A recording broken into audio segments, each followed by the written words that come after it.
live. Yay.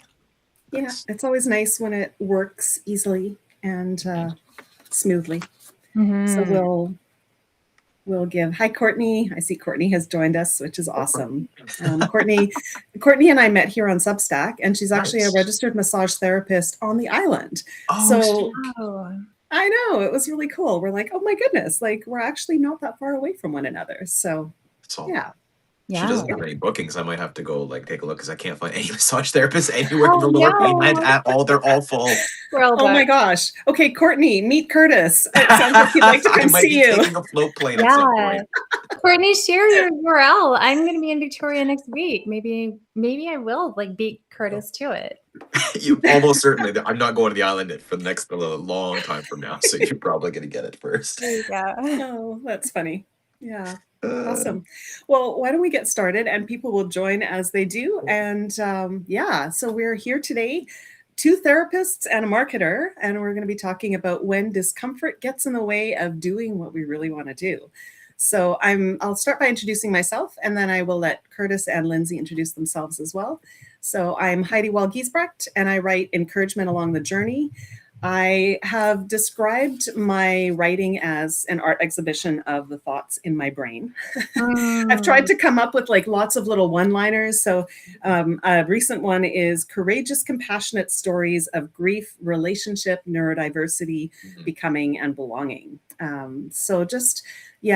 write about whatever I happen to come across, whether it's themes that arise out of my practice or in my personal life, or whether it's something I've been reading or discussing with a friend, and I just write about it. And apparently it does have some structure in that there are some themes that show up repeatedly. So that is me. And yeah, I'm so thrilled. I'll maybe just give a little backstory to Curtis and Lindsay and me.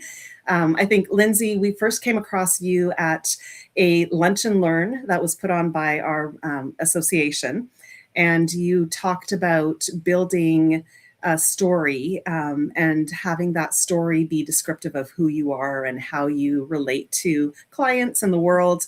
And it totally resonated with me. So when you offered kind of a summer course, I joined, and that's where I got to meet Curtis. And we kind of walked through a summer of each of us having some goals and plans that we were going to work on. And mine was to create a website for the first time in 20 years. And so that was really cool. And so we've just the course is long over. That was like a year and a bit ago. And yet the 3 of us, I think, have just connected so well that we wanted to kind of naturally spill into some different spaces together. So I'm thrilled that you guys are here. So whoever of you wants to go next, please give us a little intro and we'll go.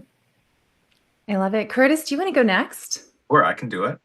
Yeah. So my name's Curtis Duick. I'm a registered psychotherapist. I've been practicing for about, I thought about this the other day. It's like crazy. It's almost been this long, since 2018. So we're getting close to like 8 years, which feels way too long. It's the longest job I've ever had in my entire life. I'm like, how am I still here? But it's been great.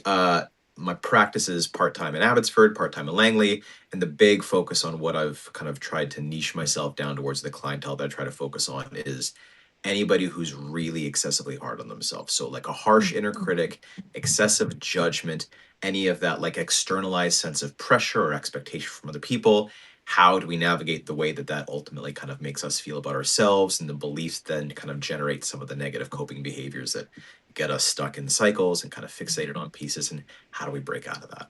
So it's been really nice, because I don't know if this is the case. I don't think this is for all therapists, but I think for a lot of us, we end up like starting to treat the problems that we ended up having when we were younger in the first place.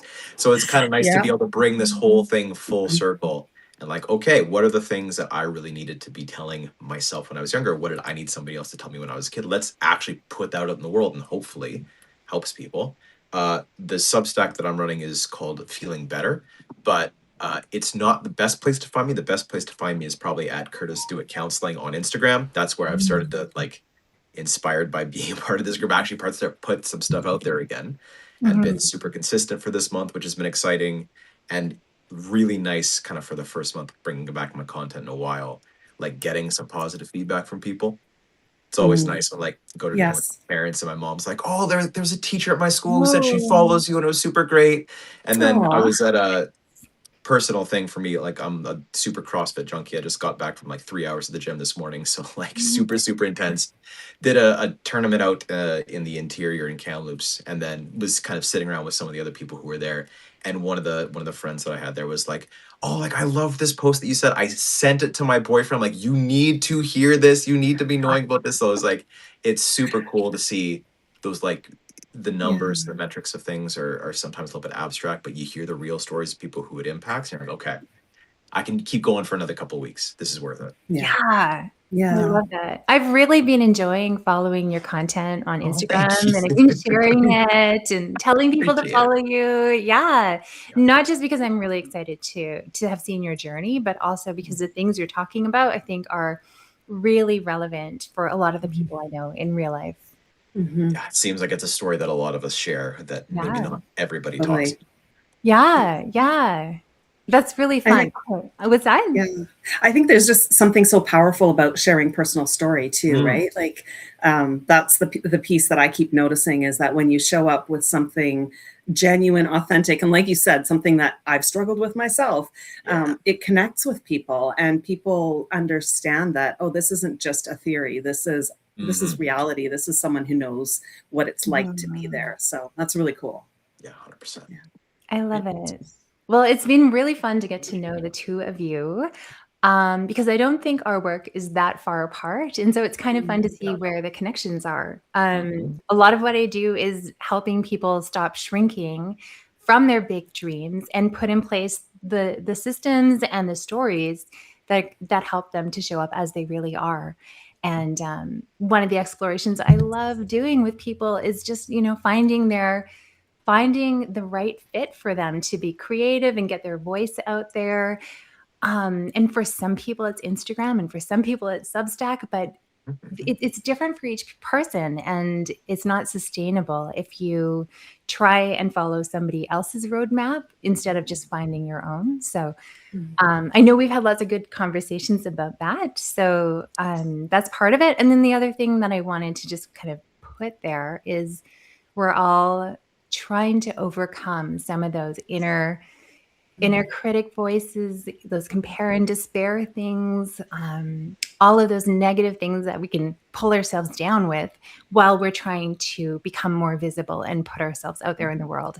And so just our conversations have helped me see that huge connection between the work that you do and the work that I do. So it's been fun.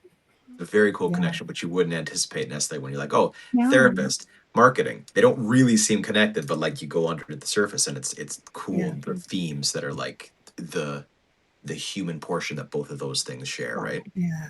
Yeah. Well, and I think, Lindsay, you bring something really desirable and wonderful to the table in that you aren't a marketer who says, here are the 5 steps to success. You are someone who understands the human part and even the whole, like I think Curtis, I could probably speak for both of us, just the idea of like as therapists doing marketing, we don't want to market. We don't want to sell. We actually want to be real and relevant and connect. And I think that was why we connected so well with you, because it was never about the steps of marketing that we had to do. It was about how do I connect you with who you are so that you can bring stuff to the table. And you probably haven't seen some of the lives, but I keep referencing you because I keep saying, yeah, I was doing this course with 2 marketing experts, and one of them kept pushing me to do Substack, and I kept thinking, I don't want to do another platform, but you were like insistent. You were like, you've got something to say, and you need to be on Substack. And so, I mean, it took me probably 3 months after we finished our summer thing for me to finally get on Substack, but you were totally right. I love it. That's so fun. And you're just, you're someone who's willing to, put the effort in, figure out the hard things. And now you're in a bit of a flow, and it's wonderful to see you lead the way. Mm-hmm. Yeah. So cool. Yeah. Well, and Curtis, I mean, when discomfort gets in the way of doing what we really want to do, you were like totally leading into that with your intro. Yes. Right? Yeah. Oh. Yeah. Yeah, it's been the story for I think a lot of both doing the program with you guys for the summer on Yeah. marketing, and then just like general life themes of like there's a Yeah. lot of it. And the irony is often too, like even the stuff that I want to say about it requires then showing up on a platform, which requires being seen, which is scary when you're hard on yourself. And then like it's Yeah. in some ways it's funny how I guess what I'm hopeful to do in the process of like making content is to make it less of like you're putting content out to optimize and do whatever. And it's kind of like this, hopefully a lived out experience of the process Yeah. of moving from making yourself small to becoming more seen. Mm-hmm. I love that. Yeah. And I've noticed, like, for myself, I am able to show up and connect people and help them find their stories, but I'm often I've had fits and starts in my own story where I've realized more recently that you have to be really gentle with yourself when it comes to this kind of growth. And just because you know the formula or you know what you're supposed to do or what you should be doing, your whole being, like, I guess it's the nervous system thing that is so popular right now, but really needs to catch up with that, because I've always done these giant leaps forward, and then it's not sustainable. So it's sort of sitting with that and finding the right size steps for me and for some other people to do our own visibility work. Yeah, 100%. I don't know about you, Heidi, but I feel like that's a thing that easily translates to therapy, because I can't count the number of clients who come in and it's like, here's my problem. I want to be better tomorrow.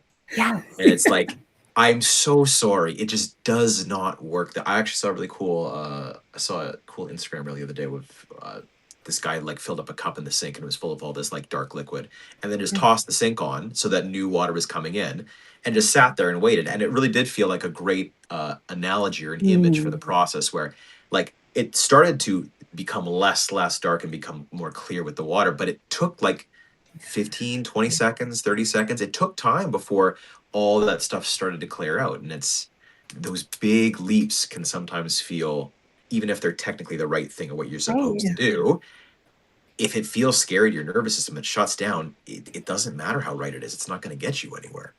Yeah. Yeah. Well, and I think, sustainable, Lindsay, you said sustainable. And I think so often when people want change, we think we have to do it all at once and make it really big, right? And I mean, years ago, I remember reading some things about like New Year's resolutions and how within a week, something like 50% of people have already stopped. And by the end of January, it's somewhere upwards of 90 or 95% of people. And, the whole idea is you make these radical changes that are not sustainable. And so for me, that has always been the piece that has to be leading the way is sustainability. Like it might just be a really, really tiny step, but I want it to be one that I can do. And I mean, you guys are a little aware of like my personal journey of over the last, 7-8 years, losing like 130 pounds. And that didn't happen all at once. That was a lot of slow change over time. And one of the key things, like when I joined this medical program, I found like nothing they were really telling me was new. Like none of it was new information, but what they really helped with was some of the mindset around it. And one of those pieces was don't change everything. Like just what's one thing you can do today that you think you can do again tomorrow, and pick that thing and then do it today and tomorrow and the next day, and keep doing it until it feels so comfortable and natural that you can pick the next thing. And so it was this idea that change is going to be slow and it is going to be long, but if you want it to be sustainable, it has to be small enough that you can keep doing it, that it doesn't feel like you're upending everything and you're expecting yourself to do it all new. And I think, the nervous system piece plays into that, because all sorts of change is not exciting to the body in the moment, right? Yeah, 100%. It's like, it's one of my favorite definitions for trauma, right? Is like trauma is too much, too fast, too soon. And so like it doesn't matter what it is, any change that is too fast can be experienced as traumatic. Like if you'd lost 130 pounds in a week, I can't think of something that would be more traumatic to the body than that. Like not possible, terrible idea. It doesn't matter if it's the goal you want to get to. It's bad because the change is too fast. Yeah. I've really, I've really enjoyed watching both of you in your process. I mean, Haide, you wanting to do Substack, you started to find what day of the week worked for you to do some writing. And Curtis, you started to experiment with how you could express different ideas in your reels. And they're so creative. They're not just like everybody else's reels. And you found something that, you know, that works for you. But I saw behind the scenes, it wasn't just showing up one day and having this all figured out. Yeah. No, totally. It's funny. For me, it's almost exactly the opposite. I think if you guys had me talk me down a ledge a little bit, when I was like, I have whatever it was, 300 scripts written or whatever stupid thing it was, and it's like, that's great, but if you're not able to actually like put it out there consistently, then it doesn't matter how much you have. And part of that comes down to like just do it one small piece at a time. And I think I don't remember what exactly it was, but there was a conversation that we had like a couple of weeks ago, or a month and a half ago, or something, that previous that we'd met, and it was like that mindset about the process for why you're doing what you're doing. And there was something about it that just kind of helped me take a step back from thinking about the metrics and success and the outcome, and just show up to show up. That's it. And just like put stuff out there, enjoying the process because you're actually focused on the process and just doing pieces one at a time. And it's been fascinating for me what the mental change has been like, even in moments of like, I'm trying to post every other day. And then I get to 8 p.m. on a day that I'm planning to post. I'm like, oh, I totally forgot about it, or things got away, or the day was super busy. Yeah. And I can imagine like last year when I was still trying to post, it would have been like, oh no, this is a panic because then I haven't optimized the time and whatever like else is gonna happen, then it's not gonna get the successful results. And then you end up like kind of panicking, freaking out, and then all of a sudden, like 3 weeks later, well, I'm not posting anymore. Go figure, why is that? Versus this time around, it's like, oh, it's 8 p.m. I guess I should post that thing. Okay. Done. I love Move it. on. Yeah. Yeah. And it's not such a big, consequential, terrifying thing to your body. Exactly.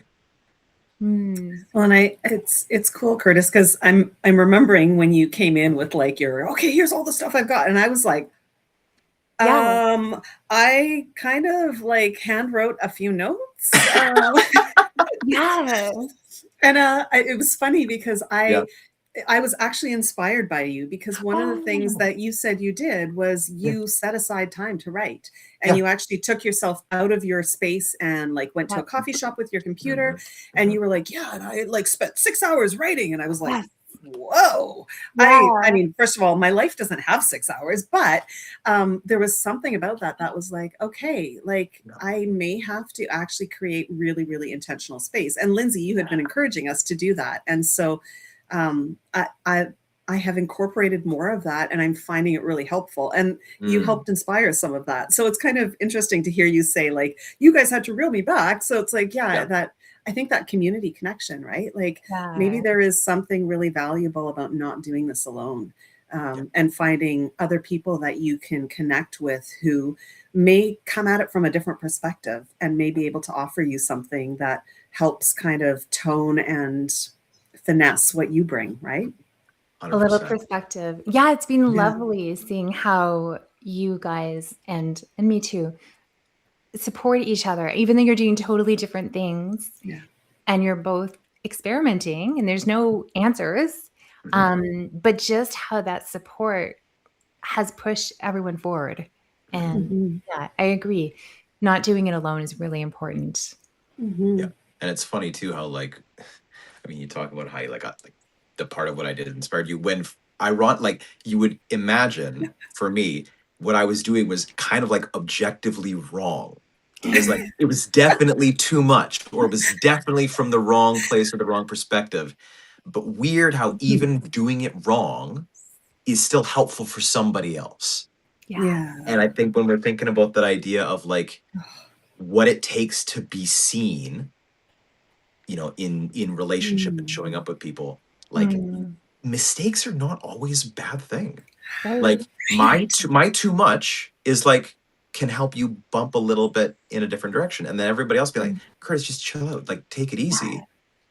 can actually be really helpful in pulling it back. And even if it's Yeah. like, oh, I don't feel like I'm doing enough, well, it's like, it's okay because I need to do less and you need to do more. And it's like seeing that in each other and the way that we're doing it wrong can actually help other people do it right in their own way. Yeah. Mm. Well, gosh, Mhm. like I would venture to say almost everyone has a bit of that. I have to look good in front of other people, right? Like that is not an uncommon piece that I hear. And so I think that internal pressure, like, don't make mistakes, do it perfectly, show up well, is Mhm. so there. And yet, like, it is in those human moments where maybe we Mhm. don't actually get it right. And Mhm. I mean, sometimes it might be something like, yeah, the way I showed up was too much. Sometimes it can be the way we show up actually ends up hurting somebody, and we may have to go back and like repair and acknowledge it. And we often think, like, I hear this from parents too, like, oh, I don't ever want to hurt my kids, I don't want to make a mistake, I have to be a perfect parent. And I always say, you can't be, like, none of us are perfect, but gosh, you can sure set an example for your kids and how you handle the imperfect moments, right? Like, do you Mhm. go back to them and do you say, you know what, when I did that, that was not okay. And I really hurt you. And I see how that impacted you. And I am so sorry for how that affected you. Like, and then do we work to make it right? Because that's like the opportunity. And so I think, yeah, I love that. Like, even in our imperfection, Mhm. either people might look at it and learn from it, or it inspires them to try something that's a little brave. Yeah. Or, yeah, they might see us having to repair something that we didn't do well, right?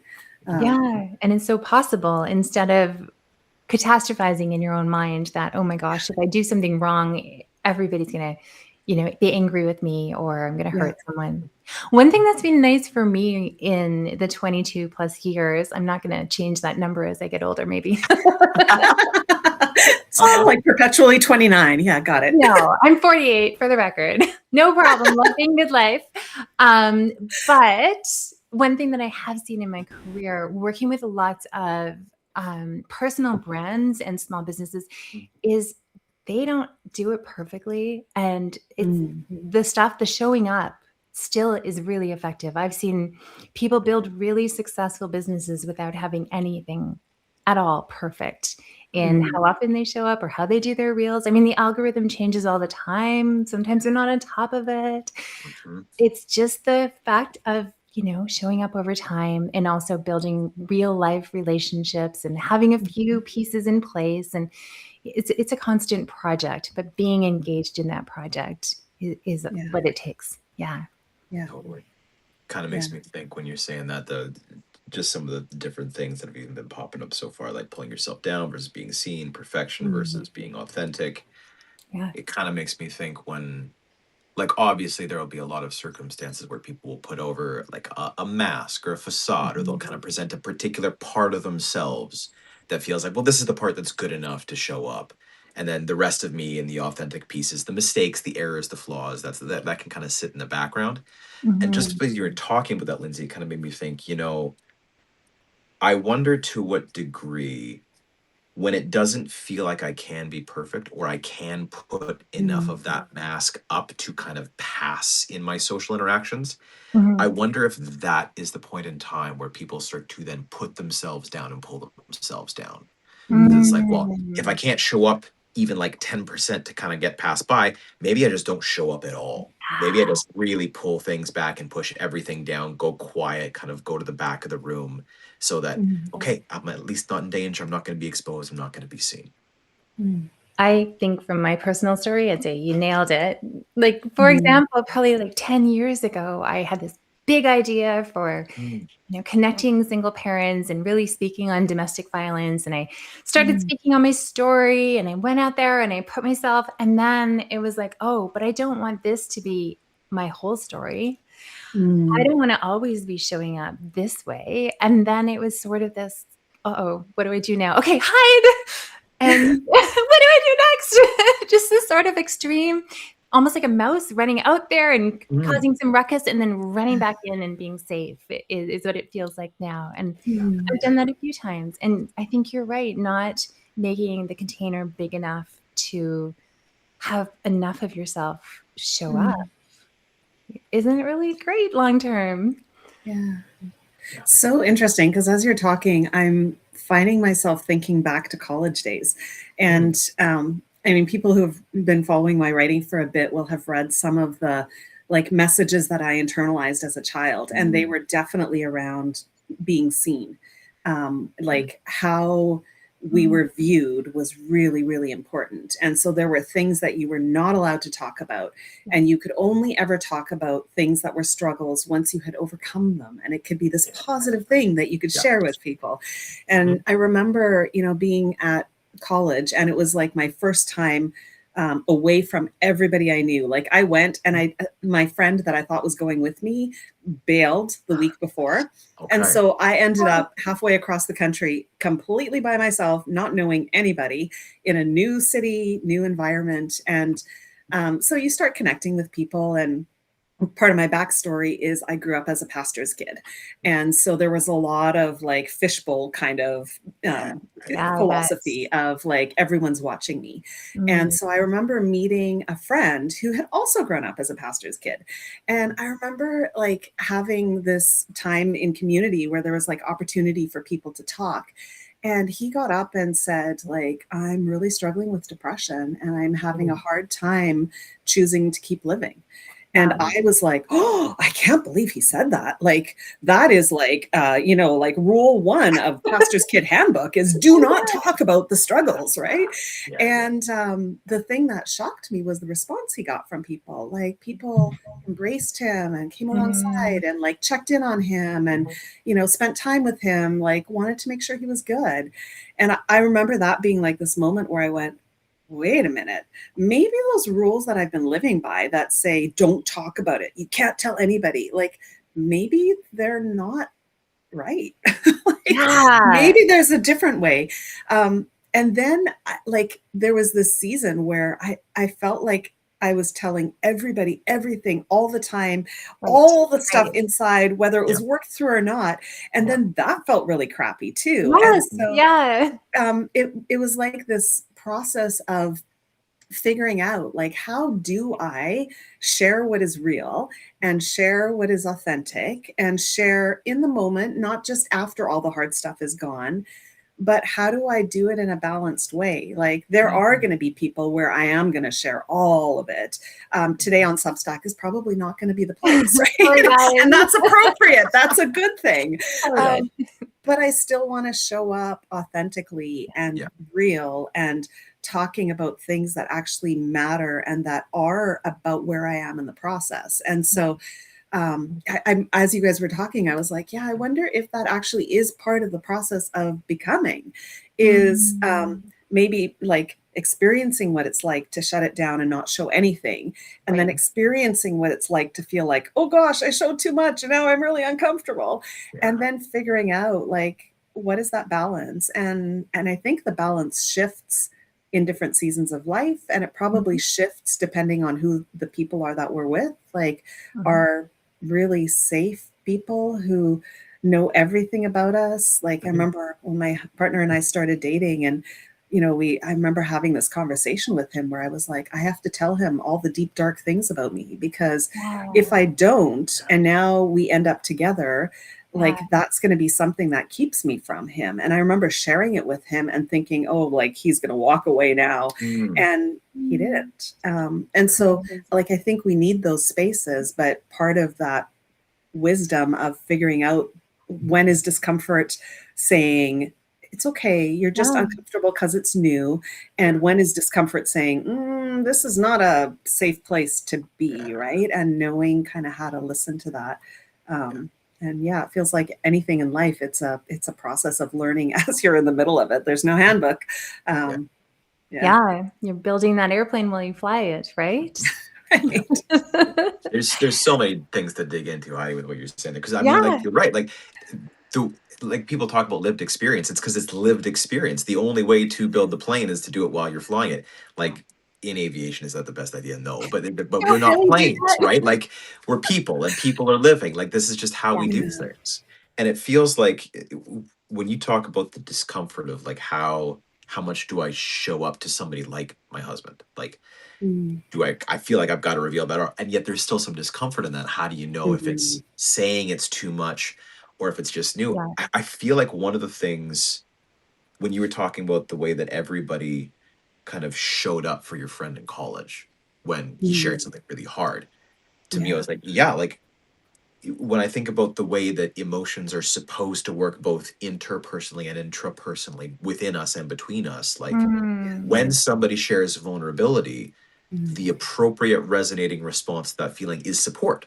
Like that's what it's designed to elicit when I bring out vulnerability. And it's ideal when that's what I get from my community. But when you were talking about the discomfort piece, I was like, to a degree, I wonder how much like the discomfort is probably there only because there is that risk of like, yeah, he could hear this and leave, but only because that risk exists does the support that he then shows you mean that much more and create that connection between the two of you. It's like you could have gone, you could have chosen that. That was a legitimate, maybe not the nicest thing, but it was a legitimate, real option you could have chosen. You didn't. You decided to show up for me when I revealed this stuff. It's not great. It's not pretty. It's not something that would bring you closer to me, but you chose to walk there anyways. Like it's what makes it so meaningful. Yeah, and it helps you select, right? The right people. Because if you're not, I think that's how to bring in dating life as a single parent. But honestly, I think that there's a pattern that I was in, and I just have pulled back from the whole scene because it's like not sharing that with people or not finding people that you feel would really, when you're not wanting to share that deep down stuff, the ugly stuff, it's not really the kind of relationship that I'm looking for. And yeah, so I mean, that's a learning curve, and that's another one of those places to be gentle with yourself, I'm sure, of just like testing what's possible, what's comfortable. But I think what a beautiful thing to be able to say, okay, this is the ugly stuff. And if he leaves, great, because at least I know better. And if he stays, wonderful. Yeah. I love that. Well, I see Joe made a comment I was here. just gonna say. Go ahead, Lindsay. I'll let you. Yeah. Oh, sure.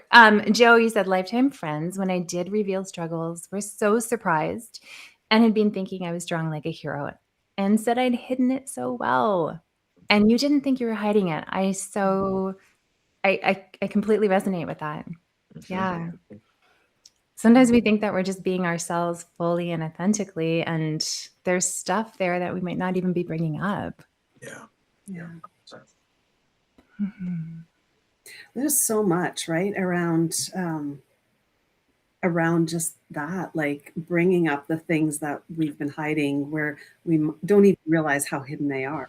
Right? I think everyone must see them, but I think everyone's so involved in their own existence that some people may be really, really sensitive and pick up things, but a lot of times people aren't. And it's not because they don't care. It just, we're not mind readers.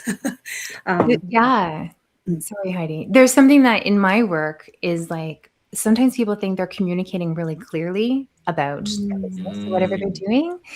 And you just don't even, the message doesn't hit. For example, like they talk about how many times you need to say something for people to actually hear it. Like it's like 18 times. So if you're talking about your business, but also I'm sure in a relationship, right? Feeling like just once should be enough.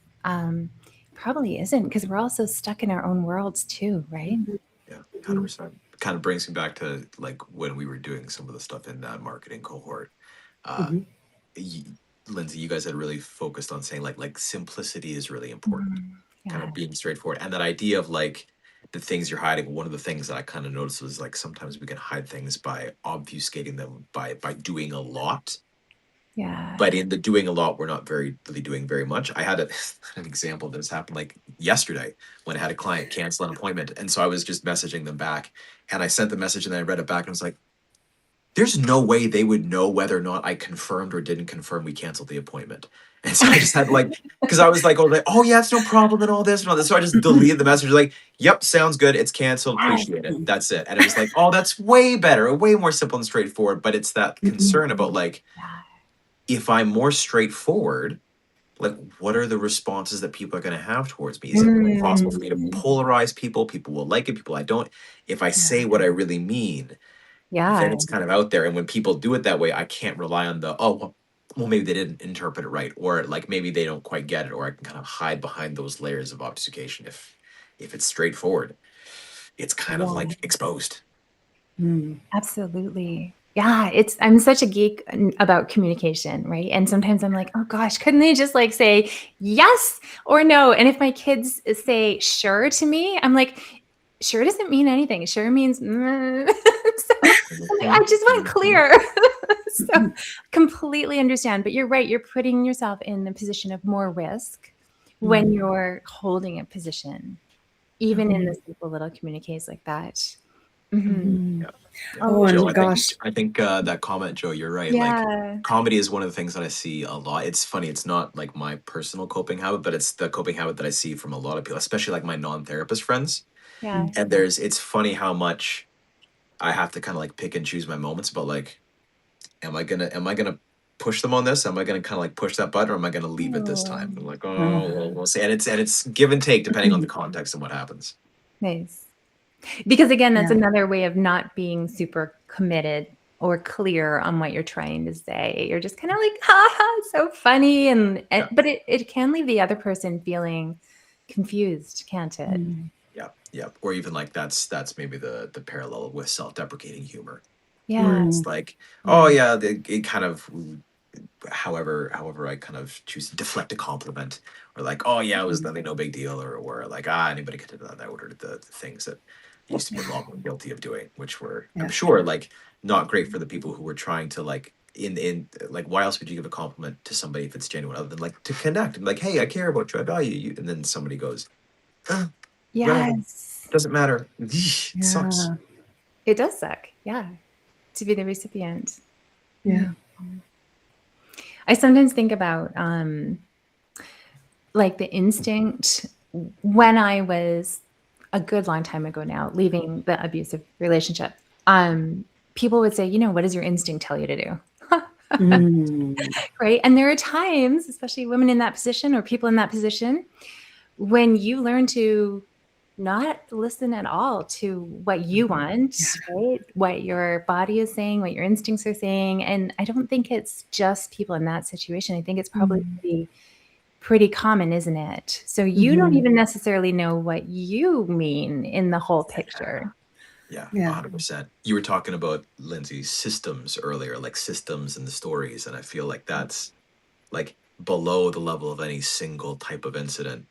One of the things that I think people don't realize they might develop a system for is a system of like ignoring that inner calling or the instinct, the authenticity, whatever you want to call it. But I feel like so many people that I work with, who they come in, if you wanted to boil it down to one reason that they were seeking therapy, a lot of it is because they're operating with a system that doesn't meet their needs. Doesn't fit. Yeah. Yeah, because they've kind of developed this way. Maybe it's like, I have all these feelings that show up for me, but because of the way that these have been dismissed in my relationships previously, I developed this pattern where it was like, okay, my response to these emotions is ignore it, because if I ever bring these up, it creates a problem, or there's an explosion, or somebody makes fun of me, like whatever it is. Right. So I don't do it. But once you build that system, like part of the value of systems is that once you build them, they can kind of run on their own. So you build it, you don't realize you're building it, and it runs on its own. And then 30 years later, you're like, what the hell am I doing? This doesn't work anymore. This sucks. Yeah. And you're lucky if you do realize it, aren't you? Yeah, exactly. Well, I feel like there are kind of some natural points in life where we have opportunities to kind of revisit them.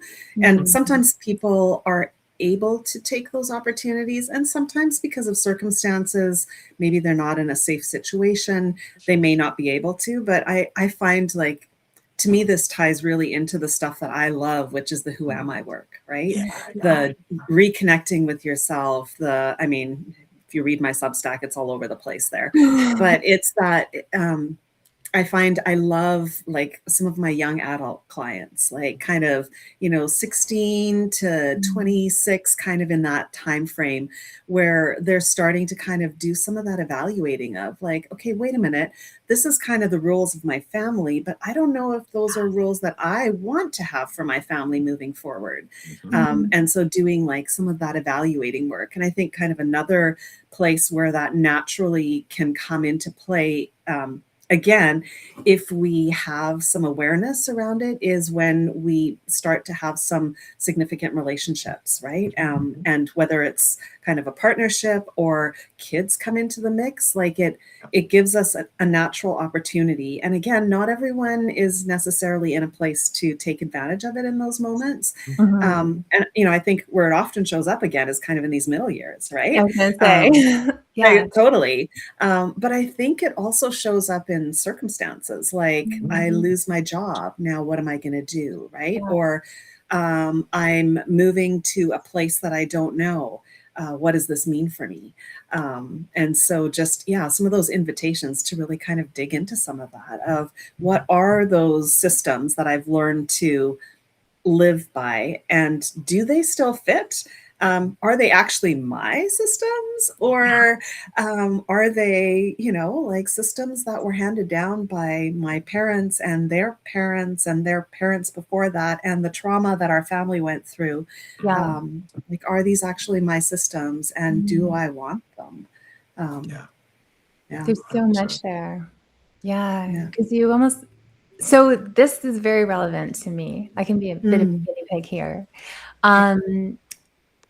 Because midlife, and I sort of went through this phase very recently where it felt like a dark night of the soul. And I was like, oh, I think it was like nothing that I've done to this point so far is actually necessarily what I want for the rest of my life.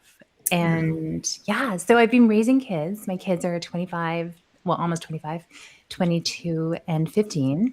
So it's been full on, and I haven't had time to like think about it in a different way. And so the age I'm at and the moment in time, I'm just beginning to realize, oh, I actually don't want to just be in survival mode, which is kind of where my business came from, right? Like single mom, my first thing was I had to establish an income. And so it was too much, whatever that definition of trauma, it was so much all the time, but I was just kind of like blinders on and pushing through. And now I'm beginning to, okay, there's a moment to take a breath, and what do I actually want? And that is very terrifying. I've had a lot of paralysis to work through, and I've been thinking a lot about the identity shift. Someone going from, okay, this is a safe zone here in this little box, to, okay, I want to open the box. That's very, very challenging stuff. Yeah. It's like there's so much change potential there, and I don't know how many. It's funny what different parts of the experience different people find like scary or engaging. But I like when you were talking about that, Lindsay, I could imagine like you start to crack open, oh, this isn't what I want to do. If there's any exploration of, well, what do I want to do, and you identify it, it then kind of makes it concrete and real, and you can see the distance between where you are now and where you want to be. And if it feels like that's too much, that can be so discouraging. Like, is it even possible? There's so far to go. Will I ever do it? Do I feel good enough to do like all those things? And then it's like 5-alarm mode, and possibly you just shut down, right? So I've been working through some of that. I think it's such an interesting kind of juicy place to be. I've been listening to a lot of like really soothing music. A lot, like all the time. My daughter knows the words to the songs I'm listening to, and it's like, you will be all right. And it's been really helpful. Absolutely. So any other thoughts about like when you're faced with this kind of huge shift that you want to do into, like, it's uncomfortable and there's something on the other side that we want, like what else is helpful? I mean, for me, one of the thoughts around like that discomfort is like the discernment of figuring out like, when is the discomfort actually trying to communicate to me that this is not where I need to be, or this is not where I want to go, or this is not a safe place to be. And when is the discomfort simply, this is new and it's scary? Because it kind of reminds me, like, my kids are all on the spectrum. And so one of the pieces that, especially when they were younger, we really struggled with was them connecting what they were experiencing with what was going on. So the common one was, I have a stomach ache. And I'd be like, okay, do you feel like you've got the flu and you need to throw up? Do you need to go to the bathroom? Are you feeling nervous? Is this a cramp? And it was, I don't know, I have a stomach ache. And it's like, but different stomach aches feel different. Like, how can you not know? But I think sometimes when something has not been something we've paid attention to, that's exactly the experiences. We don't know what to do with it. Like, what is this actually telling me? And so I think part of, as I was listening to that, what I thought of was, like with discomfort, if we've learned to always just push it away, then when we're like, okay, wait, I actually want to allow myself to step into something, we have to expect that discomfort will be part of it. You can't avoid it. It is going to be there, right? But discomfort doesn't necessarily mean it's wrong or bad. It just might mean, it's new. I don't know what to do with it, right? And so I think, again, there's that space for curiosity and compassion and like allowing ourselves to make mistakes, because sometimes we may step into discomfort thinking that it's just, oh, this is new, and then realize, oh no, this was I shouldn't have gone there, right? And so just allowing that space to really kind of discover when is this discomfort actually edging me forward to try something and be bold, and when is it telling me to step back? Super couldn't agree more. It's like, and it's funny kind of thinking about the way that I'm kind of recognizing as we're talking about this, the way the lenses that we all have kind of influence the way that we would answer that question. Because everything that I'm thinking about is like, oh yeah, these are all the things that I've kind of decided to base my life on and kind of believe. And so of course these are the first things that kind of pop into my mind, whether they're the only things or whatever. But like when you're talking about that, Heidi, it's like, what is your fundamental orientation towards any of the feelings that you have, right? And I can't see a system or a way other than looking at every single feeling and experience you have, not through the lens of good or bad, but through the lens of information. Yes. Like discomfort, is it good or bad? Not the question. Is it asking you to move back, or is it asking you to lean in? That's what the lens is we need to be looking at discomfort through. The other component, from what you were saying earlier, Lindsay, felt to me like there's these stories of identity that we have. There's a piece that I wonder about even like a little bit further below, maybe, because we have, like, a lot of us have a lot of different stories about ourselves. And in some ways they're kind of competing with each other, which one's going to show up like at any given time, maybe because it's the right spot for this one to take over versus this one, or maybe they both feel like I have two different stories that both feel like they'd be appropriate in this situation. Which one was given to me? Which one am I trying to develop? Which one's going to win out? But I think maybe even in terms of how I engage with any of the parts of myself or the stories that I might have in a moment, it's, can I show up with a default orientation of being fundamentally kind to myself, no matter what the part is? Like, oh, this is a part of me that is like great and wonderful and ambitious and trying to do all these things, like good for it. What about the part that is really scared and isn't sure about what it's going to do? Is the first thing that I try to do to like push it and make it go and do something, or is the first thing like, hey, it's okay. You've been through a lot of stuff, and it makes sense given what you've been through, why this is the response you would have. You don't need to fix it right away. So you don't need to be different. You don't change it. You also didn't need to go away. We're just going to like walk through this, and like having these different parts of yourself show up to help those parts that are maybe a little bit more hurt walk through and heal through the process. I feel like if people are wanting to change the stories that they have about themselves, change the identities, I feel like it has to start with self-compassion. Like, you got to treat yourself that way. Otherwise, there's no flexibility for change. I love that idea of the parts kind of taking each other and helping each other, being gentle with each other. It's beautiful. It brought to mind a picture for me that a client actually shared with me. And she gave me permission to kind of share it as a visual, but she described envisioning her emotions all sitting around a boardroom table. And like in any good meeting, you want to make sure everyone has a chance to speak. Nice. And so she imagined this conversation of all her emotions around the same table, maybe around a campfire, creating space for one another. And that's the visual I got as you were talking, Curtis. It's like, that's exactly it, right? It's the externalization, and it's beautiful when you can see those parts all interacting with one another, because that's when you think about the system of the person, like that's what it is it's all these multiple different pieces and components. How much are they, you talk about being in a choir, like how much are they all singing the same song in the same key or harmonizing with each other to kind of do one thing with one voice versus, I don't know, one person's trying to sing Beethoven and somebody else is trying to sing Justin Bieber. I know you can't sing Beethoven.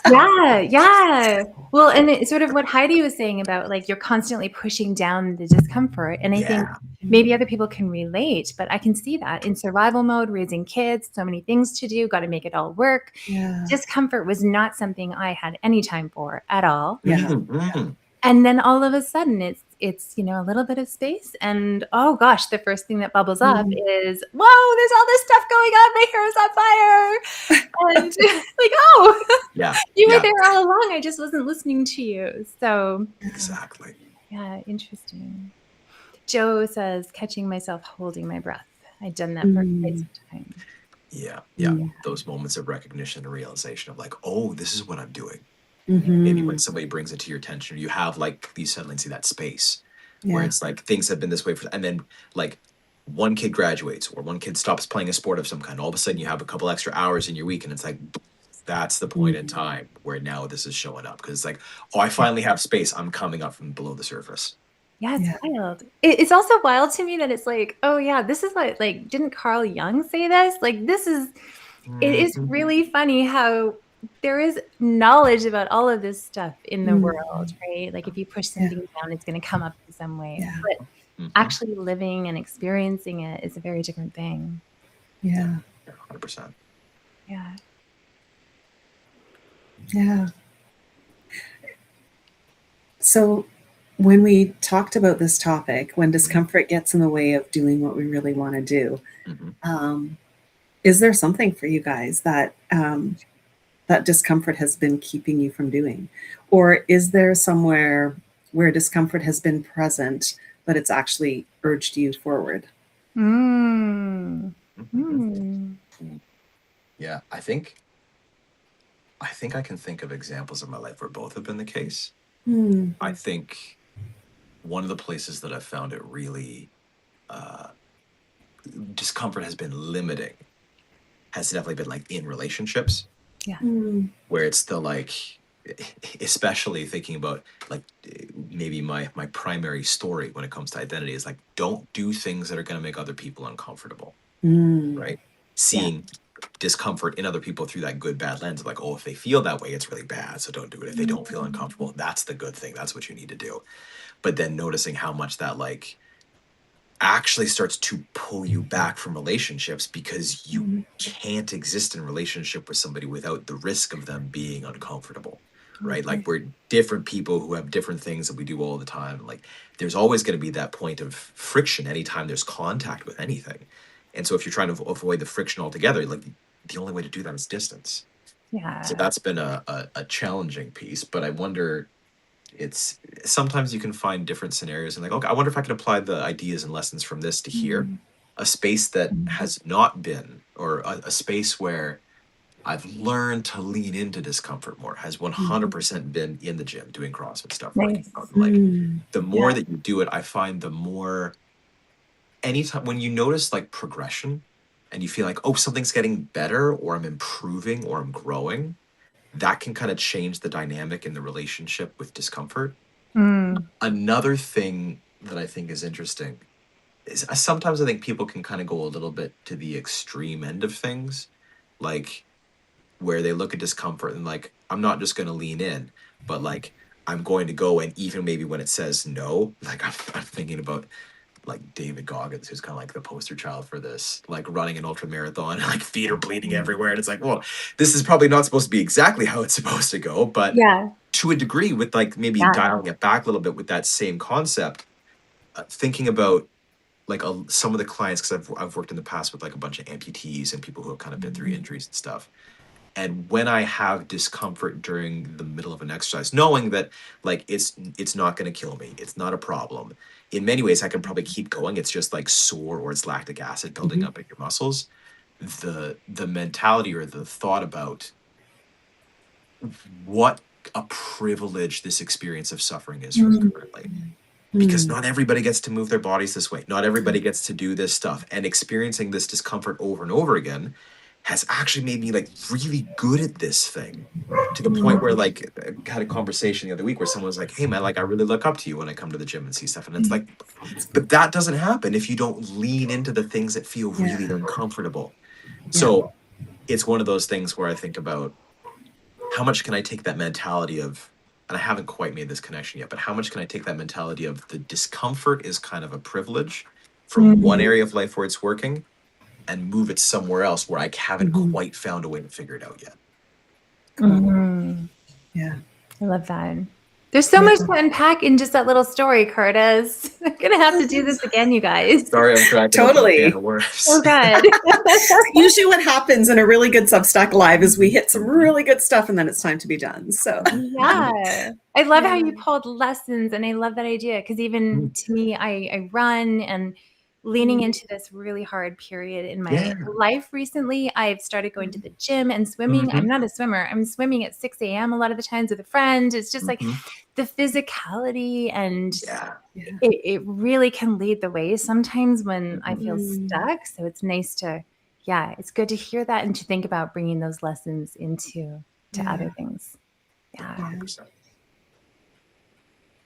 Heidi, was there something that you had in mind? Yeah, no, I didn't when I asked the question, but as you were talking, I was like, oh, I've got a post ready to go. So it should go out hopefully tonight. And so this is like a little preview of the post, because I'm realizing it actually connects with that. And it's, my post is actually about finding courage. But the part that resonated for me was like, with some of the physical changes that I've experienced, it's opened up things to me that I previously couldn't do.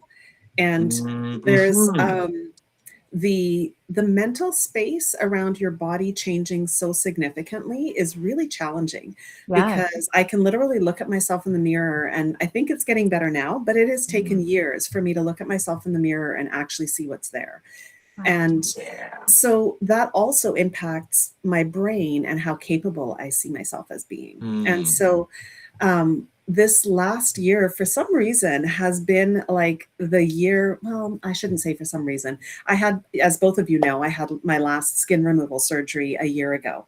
And since that, there's been like this experience of actually being able to experience life in the body that I have, and it opening up possibilities. And so the very first thing that I tried was sea kayaking with my partner. And I don't love water. I am terrified of water. I'm always the one with my big life jacket on, zipped up, buckled, everything. Like I'm not going to drown. But I've done river kayaking. I've done lake kayaking. I've done ocean kayaking in a bay. So I really thought I would be okay. But it was a week where they had king tides. And so it was not okay. It's a lot. And so I in my post, you can read about the full story of it. But the end result was I tried and I tried and I tried and I tried, and I walked away from it. And so for me, that was like one of those moments where discomfort was saying, I don't think so. Right.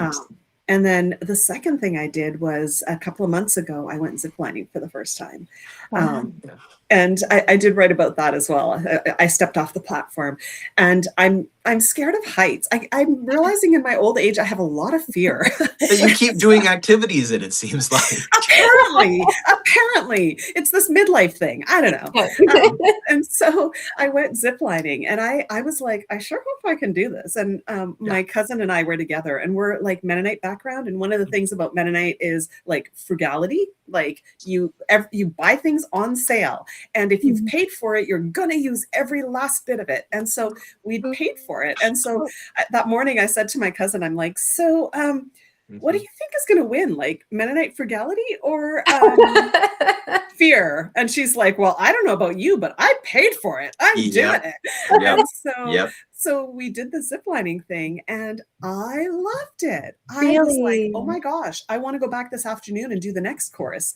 And so I actually am going back in September with 2 of my girlfriends to do the higher course, because it was so fun. And so it was like, okay, discomfort in that situation actually, once I allowed myself to experience the discomfort, it actually opened up a whole new world that I love. Awesome. And then the third part of it was just a week and a half ago when we were up in Canmore, and we saw like Canmore caves, and I'm like, what? Canmore has caves? My family loves caves. And so I looked it up, but this is not like the caves we've done up to now. This is a natural cave. There's no walkways, there's no railings, there's no stairs, there's no lights. You're spelunking. You're harnessed in, you're clipping onto ropes, you're pulling yourself, you're slip sliding. Like it was like a 4-hour adventure in this cave. And it started with a 45-minute hike, and I think it was 590, is it feet? Meters, whatever. I always forget the measurement, but 590 something elevation gain. So you're like 45 meters minutes would be a lot. Yes. Yeah. Yeah. So it's probably feet then. I don't know. I don't know. Wow. Something like that. But it was 45 minutes of like straight uphill. And so that's to get to the cave entrance. And then to get into the cave, you're pulling yourself up via rope. There you go. And then the whole cave is down, down, down, down, down, down, down, all the way to the grotto. And then, of course, there's only one way to get out of the cave, which is up, up, up, up, up, up, up. And so, I mean, I signed up to do this the whole time there thinking, I don't know if I can do this. Like, I think I can survive the hike. I'm pretty sure I can survive the hike. But can I do the cave? I don't like small spaces. I don't like the dark. I don't like feeling like I can't do it. Like there were just so many parts of this that felt really terrifying. And at the end of it, like I did it, and it was actually way easier than I thought it would be. And I came out of it feeling really, really proud of myself for having done it. And I never want to do it again. Now you know. You wouldn't know. You'd always wonder. Yeah. But with all three of those, like the common piece was there was discomfort. And I had to figure out which discomfort is it. And sometimes I think the only way you figure it out is by actually trying it, right? And so I tried them all, and I figured out which ones are the, woo, sign me up, I'm going again. And which ones were the, hell no, never again, right? So but you got to have those hell no events to actually figure that out, right? Like you have to be able to say that uncomfortable, maybe not best experience, but like it teaches you. Well, and it was interesting because like the whole what goes on in our head, right? So walking away from that, and again, I had paid for it and I was walking away from it and I wasn't doing it. And my partner and I were going to do it together. And now he had to go in a solo kayak, which he didn't really care, but I still felt like I was letting him down. And so, you know, walking away from it going, I know this was the right decision for me. And it's so hard. And, you know, when he came back and just like, he was like, I am so proud of you.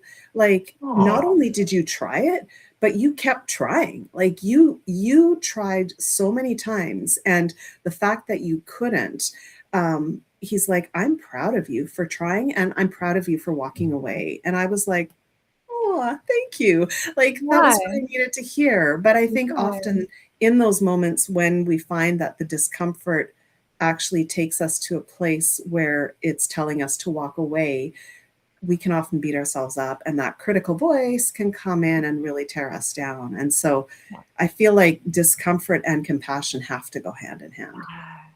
Yeah, 100%. If you don't have compassion for moments of discomfort, like how are you expected to get through? I know how people expect themselves to get through. It's like, well, I can be tough and I can kind of grit it through. And like that's one of the ways that I've kind of liked to think about it recently, just because it's gym mentality and I'm stuck in it, but whatever. It's like, It's good. It's a metaphor for everything. Yeah, there's something about going through that discomfort and the Yeah. feeling of it that feels to me like that is the thing that actually takes the strength, right? Like it's like somebody saying, like, oh, I'm tough, I can kind of push through this experience, and then you look at the barbell they have, and it's like you haven't lifted it. There's nothing. Like you got to get under the weight and do it. And they're like, no, I'm tough, I get it. But if you never lean into the discomfort of the experience, you're never actually going under the weight of the experience of, oh, I feel like I let somebody down. Oh, I feel like it was too much. But that's the stuff that if you're able to be kind to yourself and it like builds the resilience to the discomfort, and then you can start to figure out, okay, what's the message? But you have to be able to hold it and stay with it first and kind of like be with yourself to then learn what is that discomfort trying to tell me, right? And it's super nice. I mean, in your case, Heidi, when you've got like a partner who really does that stuff for you externally and gives that support, because that's so helpful in facilitating that for ourselves too. When someone's like, no, you're good, I got this, you're worried, I'm disappointed, you'd be like, I'm proud of you for this, actually, that's good. Okay, now I can kind of stay with that. That's beautiful. There's a reason the students that I did my master's with gave him an honorary master's at the end of our program. I love that. Yeah, they're like, he deserves an honorary master's of arts and counseling psychology as well. And yes. Oh, relationship goals. It's beautiful. Yeah, that's wonderful. What about for you, Lindsay? Did any thought come to mind around that you want to share? And it's okay if not.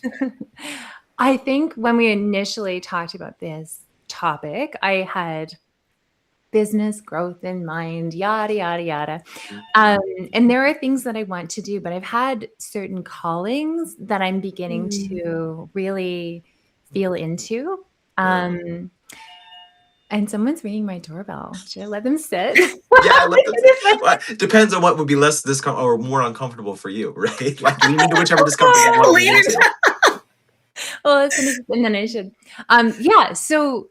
So now I'm completely distracted. I don't remember what I was saying. Callings.